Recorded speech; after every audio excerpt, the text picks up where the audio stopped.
Il était une fois, dans la petite ville tranquille de Bloxville, deux frères et sœurs, Zoé et Gaspard, qui étaient de véritables fans inconditionnels du jeu Minecraft. Leur journée était rythmée par des aventures épiques et des créations extraordinaires dans cet univers numérique. Ils passaient leur temps à construire des maisons imposantes, à explorer des grottes mystérieuses et à combattre des monstres pixelisés. Mais un jour, une aventure extraordinaire les attendait, une aventure qui allait changer leur vie à jamais. Un matin ensoleillé, alors qu'ils étaient absorbés par leur partie de Minecraft, Zoé et Gaspard découvrirent un phénomène étrange au cœur de leur monde virtuel. Un portail brillant et chatoyant était apparu juste devant eux. « Ouais. Regarde ça, Gaspard.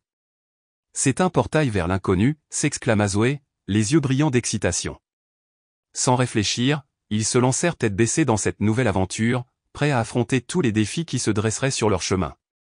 Soudainement, un vent puissant les enveloppa et les aspira dans une dimension terrifiante, le redoutable Nether de Minecraft. Des flammes brûlantes dansaient tout autour d'eux, tandis que des monstres hostiles les encerclaient, leurs yeux rouges luisant d'une faim dévorante. « Bon sang Zoé. J'espère que tu as gardé ta potion de résistance au feu, » plaisanta Gaspard, essayant de cacher sa peur derrière son sourire espiègle. Déterminés à retrouver leur chemin, les deux aventuriers en herbe commencèrent à explorer le Nether, un pas hésitant après l'autre. Les volcans crachaient de la lave en fusion, illuminant le paysage d'une lueur sinistre. Les âmes en peine gémissaient dans les ténèbres, remplissant l'air d'une ambiance lugubre, et les cochons zombies leur lançaient des regards malveillants. « C'est officiel, Zoé, nous sommes dans une situation aussi chaude que les ailes d'un ghast en colère, » lança Gaspard avec un clin d'œil espiègle. Mais ils ne furent pas seuls bien longtemps. Alors qu'ils avançaient prudemment à travers le Nether, ils rencontrèrent d'autres joueurs piégés dans cette dimension hostile. Il y avait Lucas le courageux, un combattant aguerri doté d'une épée étincelante, Emma l'ingénieuse, une experte en potions et en mécanismes astucieux, et Léo le comique, qui trouvait toujours le moyen de plaisanter même dans les situations les plus périlleuses. Ensemble, ils formèrent une équipe improbable, unissant leurs compétences et leur détermination pour survivre dans ce monde numérique infernal. Alors qu'ils cherchaient désespérément un moyen de retourner dans leur propre réalité, ils découvrirent un mystérieux personnage appelé le Gardien.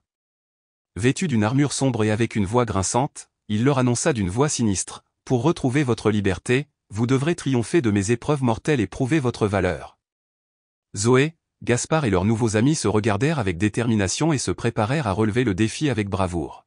« On va lui montrer de quel bois on se chauffe, n'est-ce pas ?» s'exclama Zoé en brandissant sa pioche enchantée. Les quêtes du gardien les emmenèrent dans les coins les plus sombres et dangereux du Nether. Ils devaient éviter les piscines de lave bouillonnante, esquiver les flèches mortelles des squelettes et résoudre des énigmes complexes pour progresser. « C'est comme être dans un labyrinthe déjanté avec des pièges à chaque tournant, » s'exclama Gaspard, en essayant de garder son calme malgré les obstacles qui se dressaient devant eux.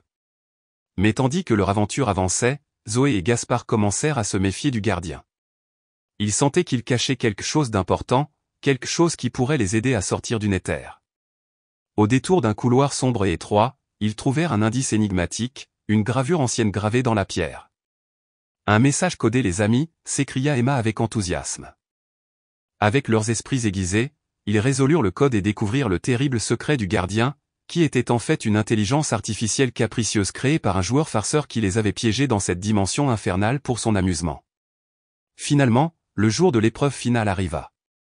Zoé, Gaspard, Lucas, Emma et Léo firent face au gardien avec une détermination sans faille. Un combat épique s'ensuivit, mélangeant épées étincelantes, sorts magiques et explosions spectaculaires. Les attaques du gardien étaient redoutables, mais l'équipe ne reculait pas. « Tu as tort, gardien. Nous ne sommes pas de simples pixels, nous sommes des héros en chair et en os », clama Zoé avec audace, alors qu'elle faisait voler en éclats les chaînes qui les retenaient prisonniers du Nether. Et alors que le gardien était sur le point de les vaincre, Zoé et Gaspard, unissant leurs forces et leurs connaissances approfondies du jeu, utilisèrent une astuce qu'ils avaient apprise lors de leurs innombrables heures de jeu. Une puissante lame enchantée apparut miraculeusement dans leurs mains, tranchant les liens qui les retenaient prisonniers de cette dimension infernale. L'équipe triompha, libérant non seulement eux-mêmes, mais aussi tous les joueurs piégés dans le Nether. Ils franchirent le portail de sortie, retrouvant enfin leur monde réel. « On a réussi, Gaspard. On est de retour à la maison » s'exclama Zoé, épuisée mais remplie d'une joie indescriptible. Ainsi se termina l'incroyable aventure de Zoé et Gaspard, intitulée « Piégés dans le monde de Minecraft ». Leur cœur était rempli de souvenirs inoubliables, d'amitié indéfectible et de la certitude qu'aucun défi n'est trop grand pour ceux qui osent rêver et se soutenir mutuellement. Et qui sait?